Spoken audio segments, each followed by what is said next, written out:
when they hadn't anticipated that. We explored 22 locations throughout the city.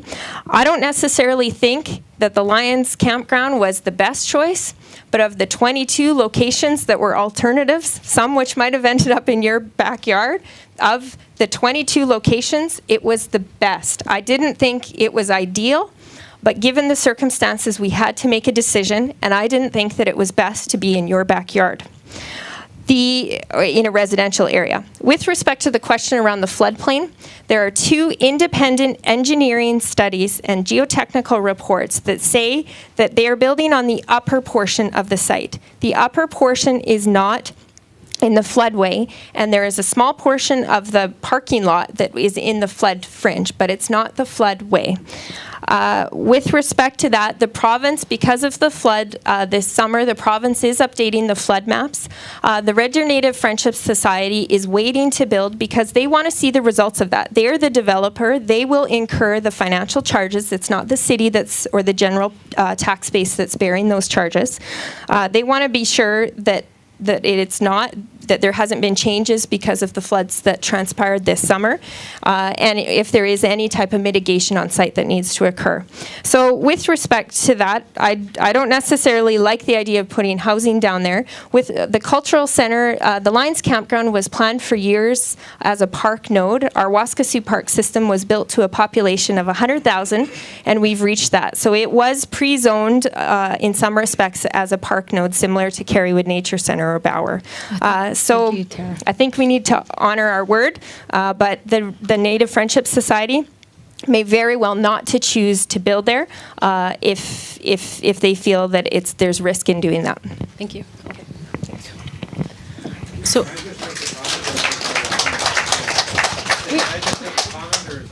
Brandy, can you come quick? I was going to take a break. This is just a general comment, but I believe a good part of that place we're proposing to put the center was underwater in 2005. Is that not true? Because the park, the campgrounds were, and I thought a good part of that land was underwater as well. If you look at it, and you're right, there is a portion of the Lions Campground that was, but there is an upper portion of the site that's a tenting portion of the site that was not underwater. So the part further to the, I think it's to the southeast. Yeah, and there absolutely will be no, if they do decide to build, there will be no basements, and they have to fill up to a certain level. But the portion that they're planning on building on, there was no flood in either the 2005 flood or the flood which occurred this year.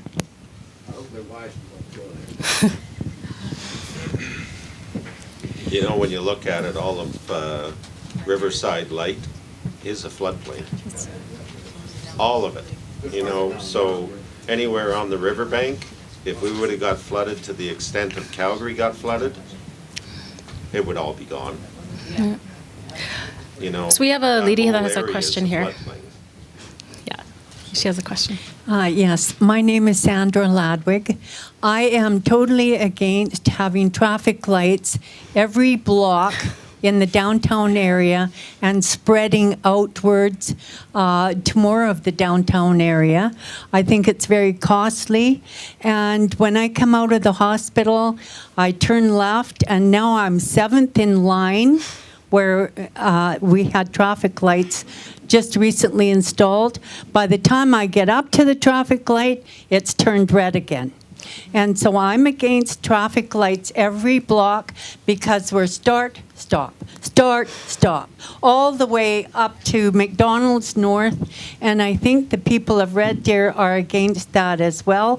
It's very costly, and it takes up too much time of the employees of the city. Thank you. I'd like to address that if you may. First off, though, I want to make 2 comments. I've never seen a 0% tax increase in my life. And somebody mentioned Ralph Klein. He's my hero. Just want to say that. Now, as far as traffic lights go, I agree with you. Just throwing up traffic lights isn't the answer all the time. I mean, and you know what? This is, we're supposed to be green, right? And you're sitting there idling your car. at traffic lights. I was in Europe, it was quite a while ago, it was 10 years ago when I worked for Nova. They sent us, we used to have a plant out there, we sold it since then. But I was amazed at what Europeans do. Like, they don't always do the best things, but they do some cool things. We drove through France, I think it was 20, 30 miles, and we never hit one light. And you know what they use? They use these cool little traffic circles. You just roundabouts. Like, there's one at Costco, you can see it up there, and there's Sylvan Lake's got one now. You might not like them, but you know what? They work pretty darn good. You just drive, you keep going, and then you go again. You drive like that. Now, that's just an example of maybe one solution to it. I don't know if it is, but we got to start thinking a little differently, I think. Thank you.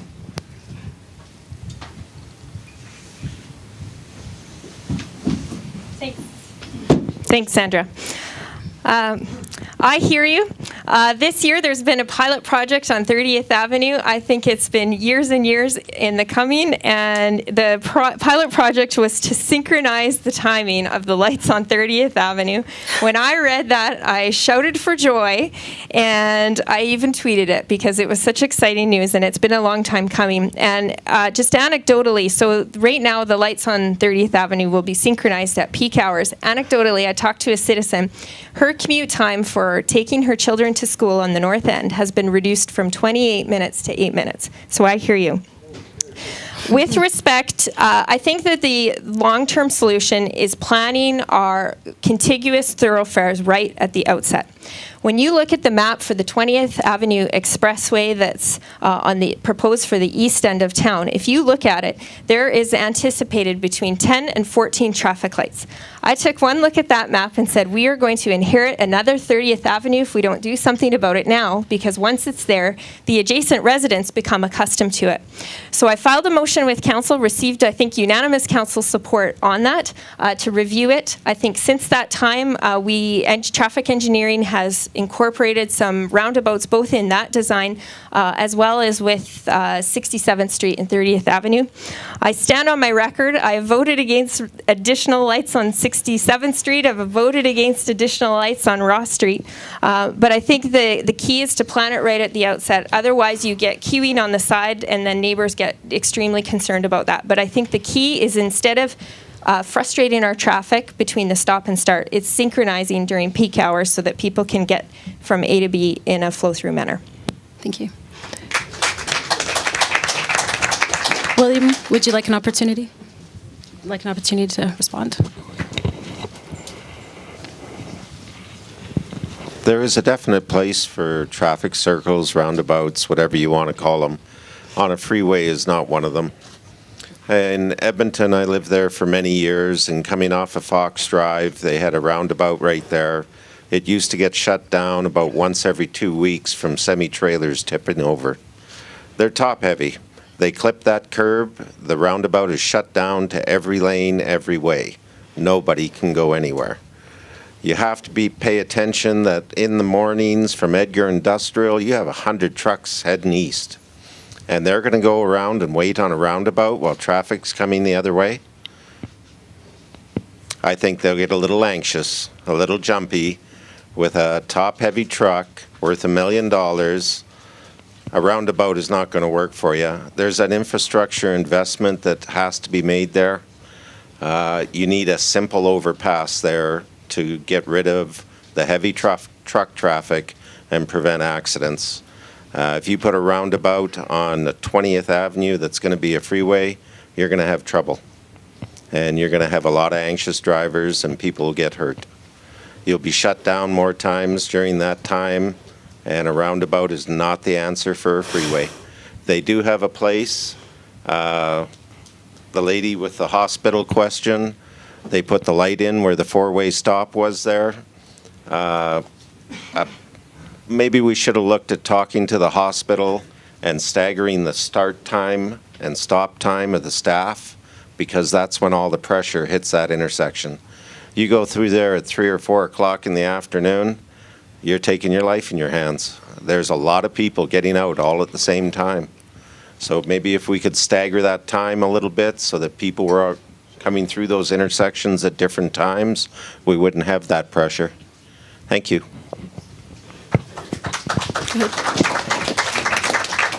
I don't really have too much to add. I think Tara pretty much said what I would say, but I do hear your frustration, and I believe that traffic circles in the right locations would alleviate that.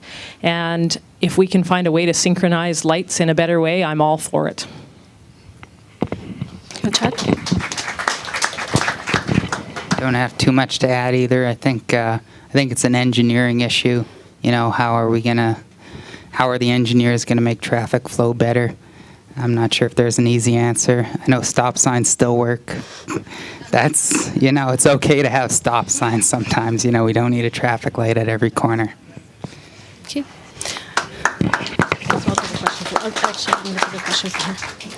So I'm going to take another question from Twitter. This is from Kurt Spady. He says, bike lane issues seem to be less about bike lanes and more about communication, marketing, and stakeholder engagement. How will you ensure that the next initiative is successful? And Chad, we'll start with you this time. Regarding bike lanes, I found it interesting when I considered the council vote, how it was so one way, and everyone I talked to after they were implemented seemed to be the complete opposite way. So I wondered how this happened in our democracy, that we'd implement something that the majority of the, you know, if they would have just asked 100 people, 81 would have said, we don't really want these. And I've spoken with bikers. Today I was out waving as part of my campaign, and I saw 2 bikers on Ross Street, and there's no bike lanes there, but they were able to ride along just fine. And we have to understand it's part of Alberta transportation law. Bikers are allowed to use the roads. If they don't feel safe on the roads, they can use the sidewalks. And if they're not going the speed of traffic on the sidewalks, they're probably going a lot slower. So it's okay for pedestrians. And I'm pretty sure pedestrians and cyclists can live with sidewalks and trails. And I just, you know, I think it's a good idea for other places if they use it, but it's winter here most of the time, and it just, for half the year, it's not practical. It's not practical. I think you just stole all my thunder. First of all, let me give you my description of the bike lanes. I think they're a social engineering experiment that just failed. Who did the cost-benefit analysis on this? This is just standard business. Who did that? Where was the benefit? And who benefited from this? Okay, some bicyclists, but really, do we all benefit from them? I don't think so. Don't let anybody think that this is just a small thing. I heard that last night, that, you know, we're going to fix this and all. And you know what? This is an example of wasting $1 million of your tax dollars. I just rounded it up, $850,000. I'm sorry. $1 million. I think we could have had 7 RCMP on the streets. 7. They could be walking around right now. They could be downtown. I'll tell you, folks, if who has teenagers here? Anybody? Okay, good.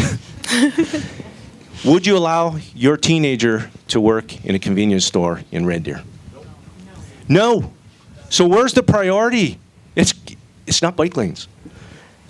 What I'm getting to, it's about safety and security first. Who cares if we have nice bikes and everything else and all these trails? If you can't go to them and you're too scared to do it, you got to take the priority number 1 first. Safety is an issue. I was talking to CTV today. I gave them this example. What happens if a little girl's riding their bike on this bike lane and the guy in his 7,000-pound truck bends over because he dropped his cell phone and does this and drives? Look, who's going to win? Tell me who's going to win.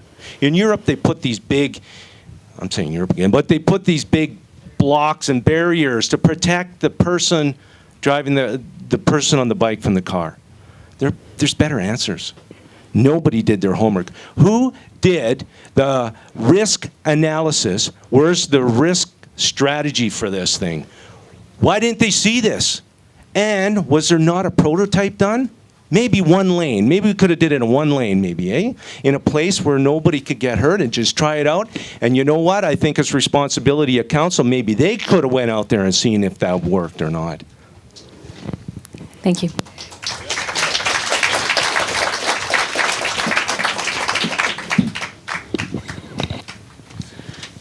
If you wouldn't mind repeating the question, Sure. because I think it focused in on communication and engagement. Please, Nicole. Yeah, no problem. And while you're finding that, perhaps I'll just make a couple of comments about the bike lane pilot project. I would be one of the first to admit that we went a little bit wrong there, maybe a lot wrong. However, I think the overarching reasons for trying bike lanes were good, and the intentions, we were well-intentioned. For me, it's about creating choice for people, giving people an opportunity to choose something other than a single-person occupied car. It's also about promoting active transportation. We have one of the highest rates of obesity in Red Deer within Alberta. We need to change the way we move. If we can encourage a little bit of cycling or pedestrian walking, we will certainly have an impact on our healthcare budget. So there's good reasons to try it. Did we get it right? Absolutely not. Our timing was poor. Why did we end up putting them on the road 3 days before school went in? I don't know. Lesson learned. Our communication also, I think, in hindsight, could have been better. We actually did an engagement plan 2 years prior to putting the bike lanes on the roads, and it was a 3-year pilot project, or a 3-year project, so $850,000, $800,000 over 3 years. And so that wouldn't buy us 7 RCMP every year. So we put that plan in place. We made some mistakes, even making the choice to put 6 different models of bike lanes in place at once. In hindsight, we thought we were doing a good thing because we would try different things and see what worked in Red Deer. And in hindsight, we actually added to the confusion. Traffic patterns, I underestimated how much we are dependent on traffic habits and the way we go. Driving 40th Avenue, we've all been driving it for years and years. It's a very hard traffic pattern to change. And I don't think that the designs necessarily, depending on the spot where we put them, I don't think the design was always the best. We have learned, and we understand now that people are quite supportive of segregated bike lanes where there's a barrier to provide that safety, that sense of safety. And our consultants actually told us that that was the way to go. We felt that we needed to try and see how they'd try some of the models that had been implemented in other cities. And I do admit, we have made some mistakes, we've made some changes, we've tried to address concerns along the way, and there's still a couple of concerns with them, but our intention was good. We could definitely improve communication and engagement. And at the outset, when we were doing that initial consultation, I think we recognized, and I can almost hear Tara saying, we haven't heard from the people who don't want these bike lanes. We've only heard from people who are avid cyclists. And so it was a bit of a risk to go forward.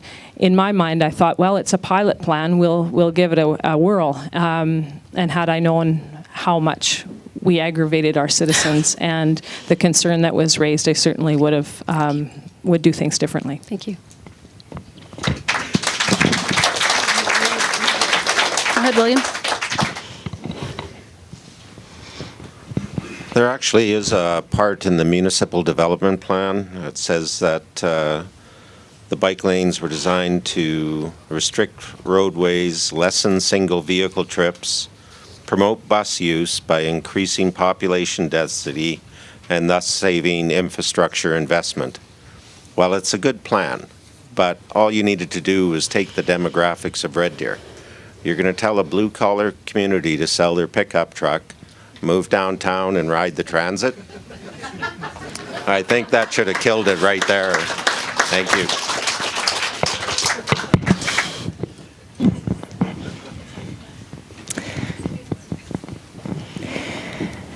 The bike pilot began because commuter cyclists approached their local government because they were concerned for their safety. I uphold their right to approach their local government.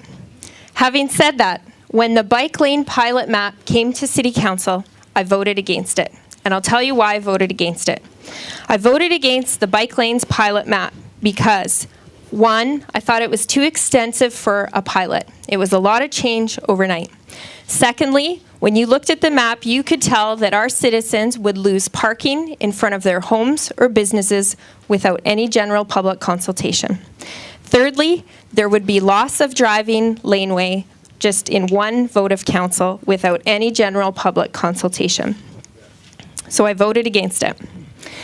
The great concern that I have with the debate is that it ultimately polarized our community to become pro-bike or anti-bike.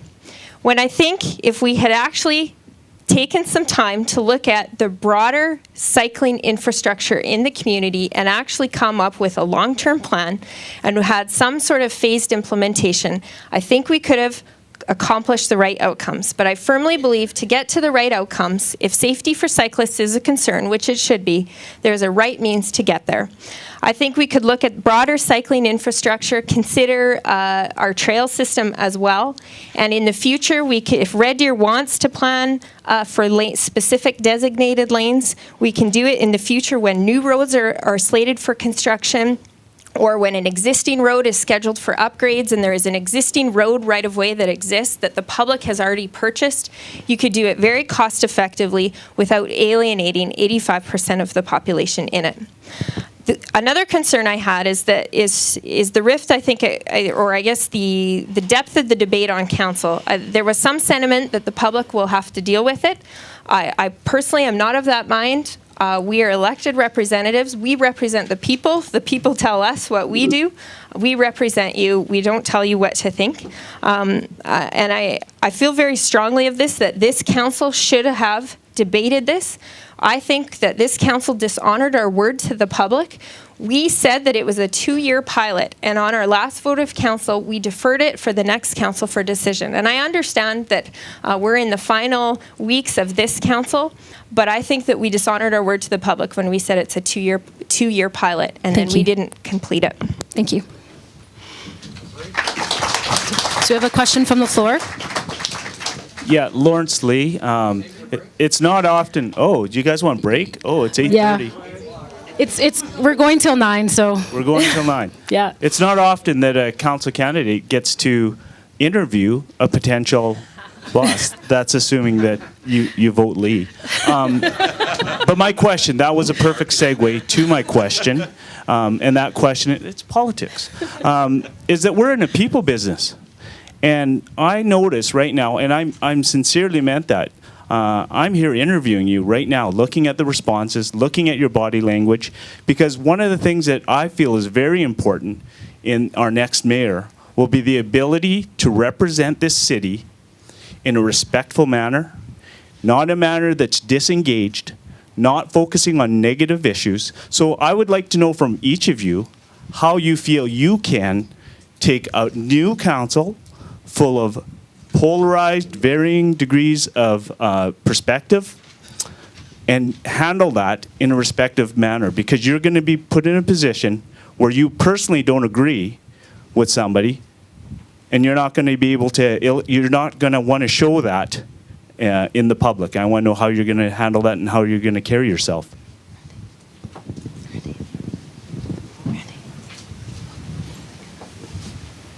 It's a great answer. Oh, sorry, great question. I haven't given the answer yet. I hope I can be your boss. I really do. I hope so too. Look, he's right. It comes down to a lot of things. In the end, there's no magic wand. I mean, I've taken all kinds of training for interpersonal skills and communication skills and all that stuff. And, you know, you can use that and you can leverage that. But what it comes down to is you have to respect the people you're working with. Like tonight, I don't agree with some of the people here, and I'm not expected to. But you know what? I honestly respect everybody standing here. And you know what? It's up to you to vote. It's not up to me. But I respect everybody here and the contribution that they've given already. That said, that doesn't mean I have to agree. And you know what? We can argue this thing out and we can get down to the real answer. And you know what? In the end, it's not about... There's different ways to convince and there's different ways to make your point. What it really is about is earning somebody's respect and trust. And you can't do it without earning it.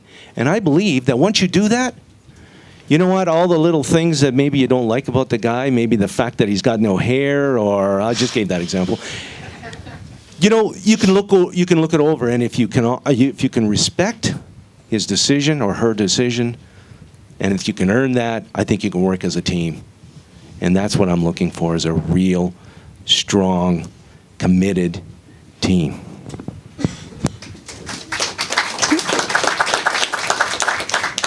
Chad, we'll hear from you next.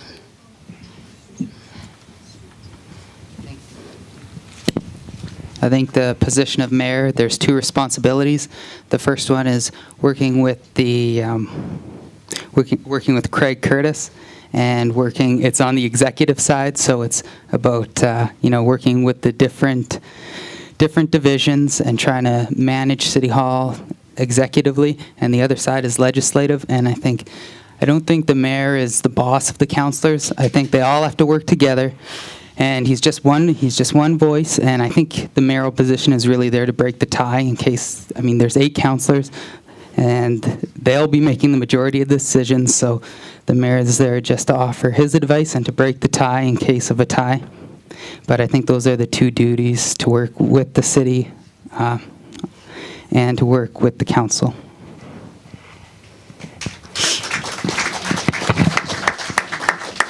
Cindy? I'm glad that Chad cleared that up. If I'm the mayor, I'm not going to be your boss. But I will look forward to working with you as a member of council, as part of a strong team. I think my role as school board chair and my role as a mom has taught me that nothing is more important than relationships with people and with pets, I guess, my dog. I think it's very, very important to establish strong relationships with each member of council. Certainly did that on school board, work to get to know each individual. And sometimes that involved going for coffee on a regular basis and spending some time getting to know priorities, understanding values, having some sense of the work that you were doing or that council member is doing to bring issues and ideas to the table. I think it's also important for council, for the mayor, to help council respect and listen carefully, actively listen to every member's input around the table and to the voices within our community. I don't think that that's an easy job, but it's certainly one that I hope to have the opportunity to do. I think that helping council become a very strong team, not like-minded, but a very strong team, is important, and allowing the different voices to come forward. Because when we hear all of the different perspectives, when those perspectives come to the council table, we're able to make the best decision on behalf of our community. And that's the way I would work.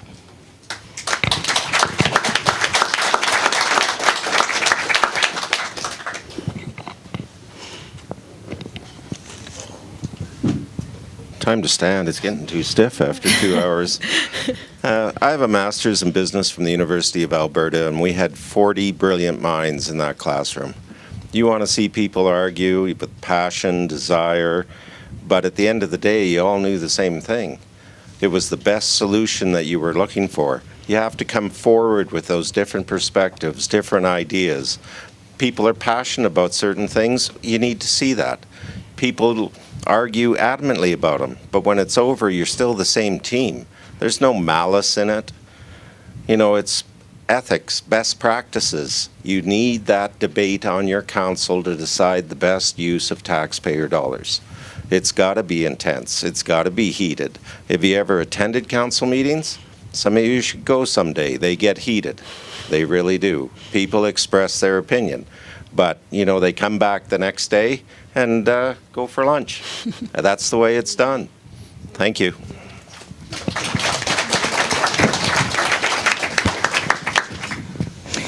I share the sentiment of others. The mayor is the leader of council. It's not a boss position. We have had this discussion for years, and our public is always our boss. But the mayor just occupies a role as leadership over council. with respect to this, I think that there are a couple key relationships that your next mayor needs to be able to build upon and be able to work strongly for. It's a relationship with the council, with our community, with city staff, and with our regional partners and our provincial partners. I personally feel as though my council record, I've had a demonstrated ability to win the respect and cooperation of council for support for motions, ideas, and strategies.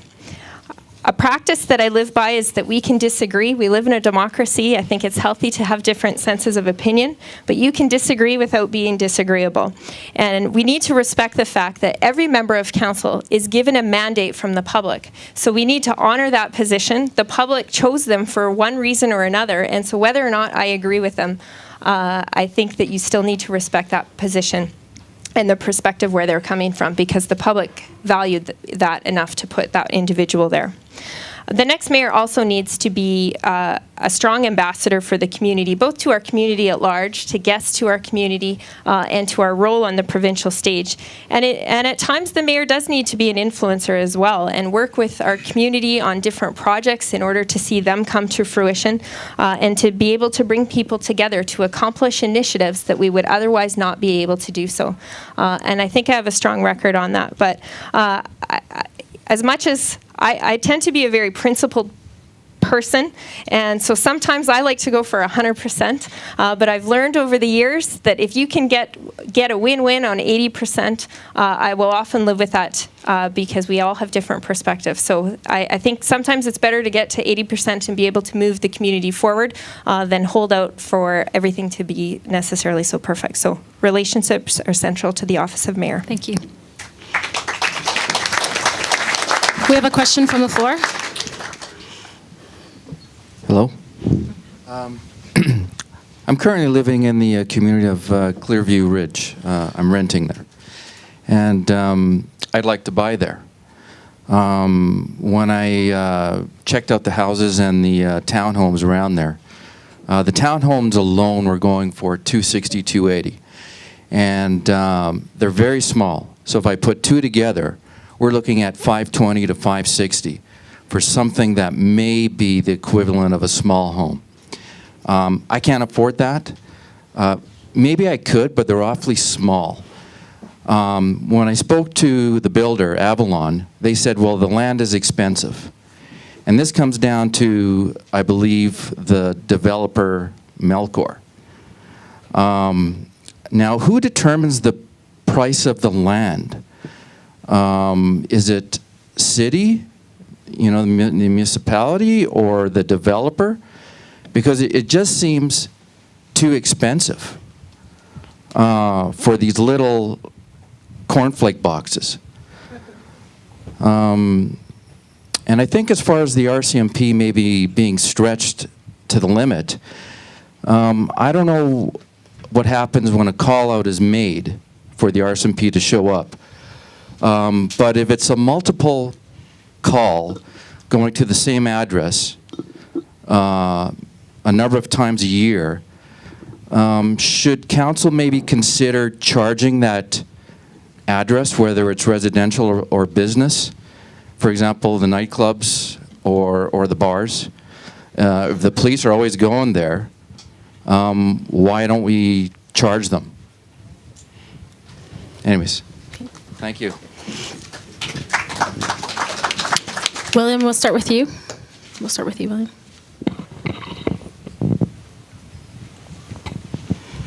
I think there's a lot of options for different units, both residential and for renting in the city.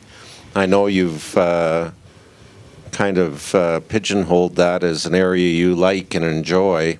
I know there's new development coming to that area and more development going to be there. In council a couple of weeks ago, they announced I believe it's a project plan for 3 schools going in that zone. There's also a plan for carriage homes being built, which is a different style of home. And there's also a plan for condos above and businesses below, owned by the same people to lessen traffic on the road. Council has come up with a lot of initiatives for residential housing there. And I think if you're patient, you might get your wish of something that's more affordable and what you're looking for. I think the carriage homes would be more economical, and they'd just be the other side of 30th Ave from where Clearview Ridge is now. The RCMP on a user fee basis, that's kind of interesting. I don't know if you could do that at the bar because it's not really the same people every week. To some extent, sure, but it's maybe not always the same people that are causing the trouble. I know also that with the RCMP, their number one dread is going to a domestic dispute. They never go alone to that, ever. They need backup for it, and it's usually the most dangerous call they service. So it's something to be considered that a single RCMP will not go to a domestic dispute alone. So you got to give them a break there. Thank you. Thank you. Thank you very much for raising your concern. I certainly hear it, and if you were here for my initial comments, I did talk about affordability in our community, and I think it's important for council to do what we can to maintain attainable housing for all within the community. To that end, we've just recently redone our neighborhood design guidelines and standards, which allow for some of the zoning that William was talking about in the new areas that would allow for different housing types. Some of those would be smaller housing as well, and so that doesn't quite get over your concern of what you would be paying for a relatively small space. The land costs are determined by whatever the developer might pay for the land, so their purchase price would be built into that. In addition to that, there'd be the off-site levies, which are the costs that we apply to the land for services, so the trunk lines that come in, the electrical utilities, etc. And then I'm guessing there's a portion of profit for the developer as well, and the home builder in there. So we recognize it is expensive, and we need to do what we can. I think good partnerships with our developers and with our home builders will help us recognize ways that we can try and keep those costs down and make housing a reality for people who choose to do that. On the RCMP front, I hear what your frustration is, and I think that some of those businesses who have RCMP coming regularly would tell you that they feel they pay a good portion of their taxes as well, and that they deserve policing as well. And certainly if we have ongoing issues with them, our community standards bylaw around bars and behavior around bars helps enforce some of the restrictions that we need to impose when things get a little too carried away. But I hear you. Thank you.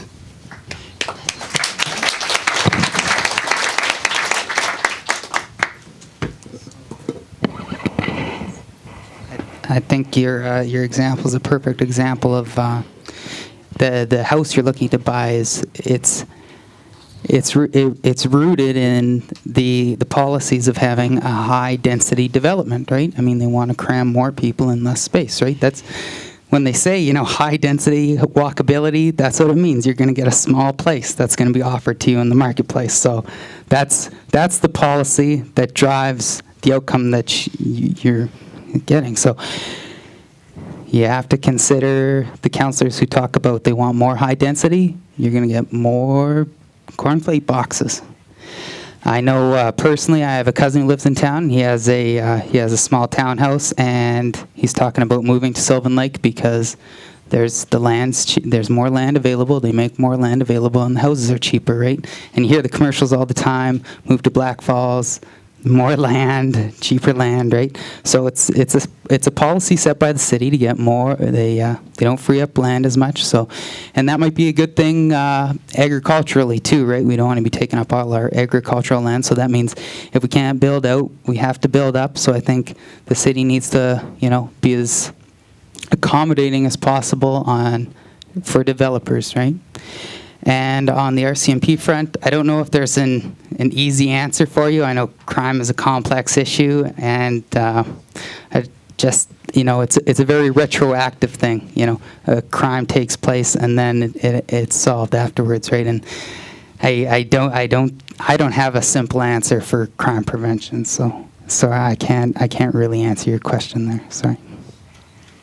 Thank you.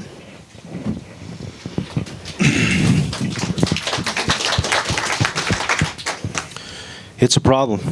I bought my house, I live in Eastview. I bought my house 7 years ago. I paid $170,000. I paid $175,000. Okay, it just went up. Around there. $170,000 for a house in Eastview, 1,000 square feet. It was built in 1959. I can't even buy a lot now. Like that, there's something wrong. There's something seriously wrong. And I think the council needs to look at this. It's a real issue. I don't have your answer, but I'll promise you we do something about it and we find out what we can. We can't let this one go. It's a real problem. If you want to see where we're going, just go to Calgary.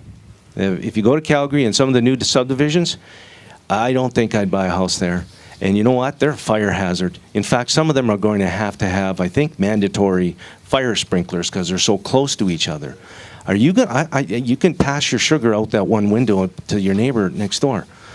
I'm trying to make a joke, but it's a really serious issue. First, the houses get small. Then they take away your sidewalks. Go to Calgary, you'll see it. Then you have no yard, or else your yard's abutting the next yard. It's horrible. I wouldn't step out there. I don't want that for Red Deer. And you know what? Our neighbors are more competitive in, for example, what I just heard in Black Falls. That's why people are going there. They got the big yards, and why? What for? Just, you know, I don't have all the answers, but there's some information that I do know. You know, Malcor sets their prices. This is a free market, right? The housing builders they can set their prices, but the city sets their prices, don't they, for our lots? Don't we? Don't we have some control over that? Is there something we can do there? I don't know, but I'd sure look into it for you. On the RCMP front, we need to be very careful about that. I mean, it's an idea, but we got to be really careful. If you start setting fees for RCMP, who's going to not call now because they can't afford it? You know, we got to think about all these things and brainstorm, put them on the table and see where the risk analysis is around that. It might be a good idea, it might not, but when it comes to safety, that'd be number one on there. Thank you. Okay, I had an answer for your other. We're getting short on time.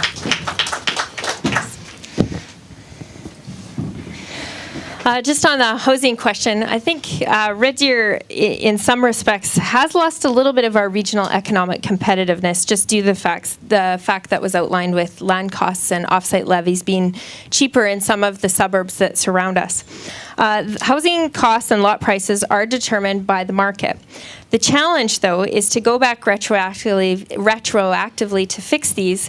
If we reduce the size of lot prices, right now, it would automatically deflate the housing market, our existing housing market. So everyone in this room who owns a home would have something to say about that because it would absolutely deflate your home, the resale value of your home, and diminish the equity that you have in it. So with respect to market demand on lots, we can't go back retroactively. So I think the answer is how we go forward. And I agree with Cindy's comment around the design guidelines, providing different types of housing options so that you have options depending on what you can afford, and you have some freedom of choice within the whole continuum of smaller lots to larger, more estate type size of lots. But I think probably what's making it much worse in Red Deer right now is we are on the potential brink of a residential lot shortage. So of course that's going to create more of a boom economy where we're seeing some more inflation. With respect to your question on policing, the police, this past council, and I was a strong advocate of establishing policing service levels and transparent service levels and standards and local priorities for policing. A part of that is a differential call model that the police have with respect to if it's emergency, urgent, or non-urgent. So that's now clear and transparent for the public. One of the components that we adopted within that was a crime analyst, because what was happening in RCMP files, whenever you phone, it is a new file. I have a scenario in my neighborhood that I phone off and on, but every time you phone, unless you report that it's the same file, they have to open a new file. So this crime analyst is actually a very strategic position in that they are now integrating calls, and we've actually been able to catch a number of people who are perpetrating the same types of events because you and your neighbors happen to be reporting on the same incidents. This crime analyst actually looks at all the files. There was someone who was robbing liquor stores left, right, and center, and the crime analysts actually put 2 and 2 together, and they were able to apprehend the individual. So I think that linkage in the file, and the next council hasn't gone through the work this council didn't determine the local priorities, but the next council will do that. So if the concern is the downtown bars, for example, the next council can hear from the public on that and determine what the five highest priorities are in the community that we want to make the most headway on. So whether it's downtown bars or drugs or whatever the case may be. Thank you. So we are looking at about 10 minutes left here, so I'll just ask one final question of the candidates, and then we'll wrap up. As a candidate for mayor, we would expect that you not only seek to improve Red Deer for current and future generations, but that you are also proud to call Red Deer home. What 3 things do you love most about Red Deer? And you know what? We'll start with Dennis. I was thinking. But you always have so much to say.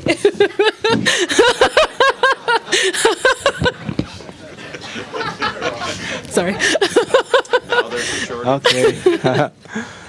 Okay, well, that's hard to say. I think there's more trucks per cars per capita here than anywhere in the world. But that's what Red Deer is. I mean, Red Deer's just Red Deer. It's Red Deer. I've lived here for 30 years. I've come to appreciate what it is. Okay, it's coming. It's coming. Then maybe the number one, I should say people, because it's all about people. I would say my family. I would say my relatives and my neighbors. That's number one. This is home. So that's what it is. I wouldn't be up here, and I wouldn't be vying for the mayor unless I truly believed that. So it really is about the people, and let's move on to number two. Number two is, I think, this is parkland. This is one of the most beautiful places in the world. I've been everywhere, man. I'm not singing, but I've been enough places to realize when I come back to Red Deer, like, this is a far superior place than Calgary and Edmonton, I think. They don't have Sylvan Lake, and they don't have all the fishing that we have around here. They don't have this beautiful river that we've got here, and we better protect it because there's people wanting it. And the borders of that river are gorgeous. I go fishing there. It's got to be the land and the location. And you know what? I've come to truly appreciate the open skies. When I go to BC now, I don't like it over there. The people are a lot ruder, and just in general. And you know what? I get claustrophobic now in the mountains. I just like this open prairie and the big sky. So that's number two. Number three, I think this is a prosperous place, and that's the opportunity. Because you know what? We're on the up, and we got to look out for that. I think that's great, and I think Red Deer should grow and prosper. And wealth is a good thing, because that's where you get all those concert halls, and that's where you get the swimming pools. Let's encourage that stuff, folks. And you know what? Our kids can have jobs. I mean, there's places, I've seen it. You can see it in Detroit, places in Ontario now. They don't have that advantage. So those are the three for me.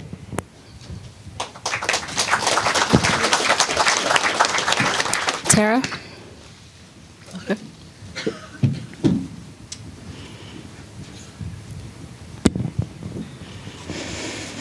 This is a great question.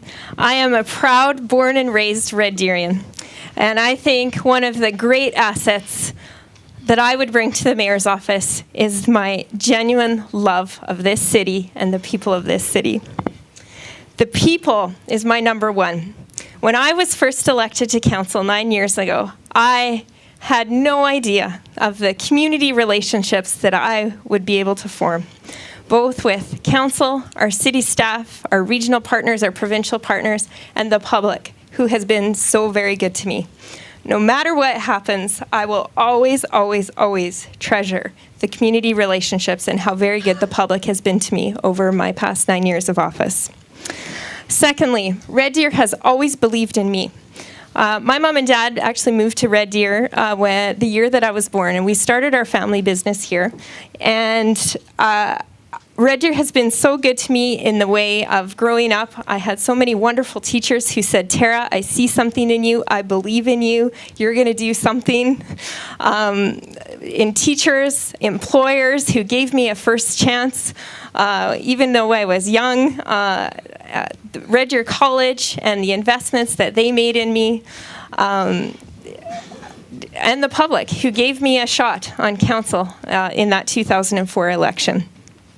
And so I have my whole life is to give back to the people who have been so good to me. And thirdly, what I love about Red Deer is our unlimited potential. We live in the best city, in the best province, in the best country in the world. I have traveled a lot throughout Canada and the States, Europe, Africa. I have been South America. I have been in many places, but I always love to come home. And I've had many opportunities in life, in both the public and private sector, where people have said, Tara, would you consider this, or would you move here, or would you do this? But I always keep coming back to Red Deer with my choices in life, because Red Deer is home, and I'm so very proud of it.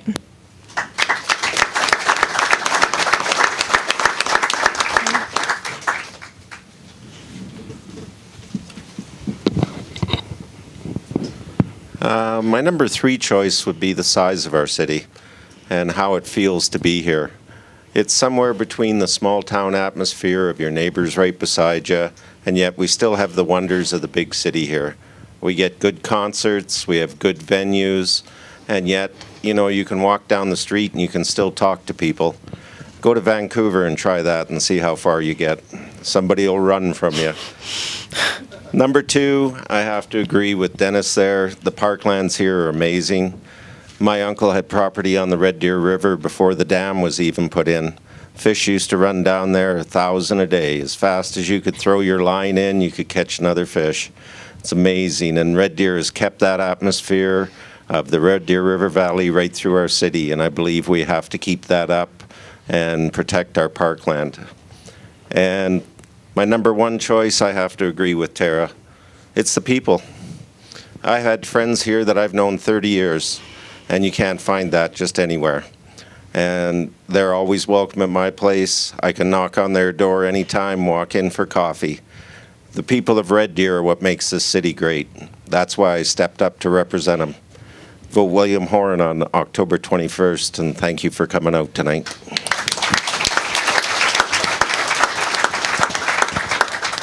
I thought I better stand up or I might not be able to get up in a couple minutes. Like most Red Deerians, I have to say that I think our parks are number 1. And I know that we all treasure our parks. The people who came up with the vision for Waskesiu Parks did our city proud. And I hope that we can continue to build visions that last lifetimes like the Waskesiu Park. My next one, and these aren't really in any order of preference, is the people. I've had fantastic opportunities to work with great people who have attitude, this attitude that we can do anything we set out to do. And I see that spirit in Red Deerians all the time. They also are very committed, and you meet people in all areas, whether it's volunteer work, whether it's in the city hall, wherever you go, you meet people who have this spirit to just make things happen, a belief that we can make this community a better place together. And my next one has to be opportunities. When I think of when my family came to Red Deer in 1979, we came here because we felt that there were good opportunities. When my husband Dan and I moved back to Red Deer after being away from Red Deer after high school, we went off to Calgary for university. When we came back in 1991, we came because we knew it would be a great place to raise a family. It would be great for our professional careers, and we would love to live here for the rest of our lives. So we moved back, and I have to say that raising a family here, our kids have had wonderful opportunities for education. They've had fantastic first job experiences. And they've had sports, you name it, whatever they wanted to participate in, it was here right within our city. So it's been a great offering. It's been wonderful for us. There's certainly post-secondary opportunities, and now a couple of them have taken on more serious employment opportunities, thank goodness. And they've competed in sports for fun, but they've also competed in sports as elite athletes. And so you don't find every place in the world that can offer all of that, and Red Deer can do that. And I love this place.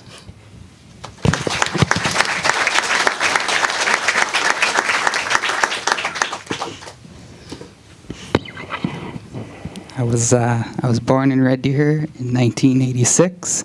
Most of the credit belongs to my parents. I moved. Yeah. I moved away briefly to go to school at State in Calgary, and when I got there, I thought I'd probably stay. I thought I was a big city boy at that point. But after going to school there, I quickly moved back to Red Deer. I don't know what it was, but I came back. And three things that I really enjoy about the city: I enjoy the trails. Before the campaign, I used to run a lot, so I usually think I'm cheating the taxpayers because I get so much use out of the trails, and sometimes I don't see people forever, but depending on the day. And second thing is the quirks about the city. I enjoy that we have the Horton Spheroid, which is the water tower, and our streets and avenues run backwards. We're a nuclear weapons-free zone, and we have a round church. I think that's very unique. And thirdly, I have to agree with everyone here. It's the people which make the city work, and I think it's their work ethic. I think most people come here to work. So that's what brings people here, and that's what keeps people here, and that's why I enjoy Red Deer. Thank you. Thank you.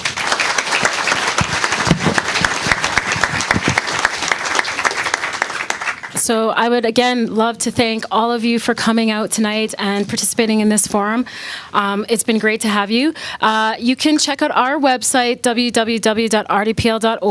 We have all of the candidate bios and easy ways to link to any of their information. And we had a lot of great questions on Twitter, but we didn't get to them. So feel free to follow up with some of those questions. And thank you to the people watching streaming. Thank you very much.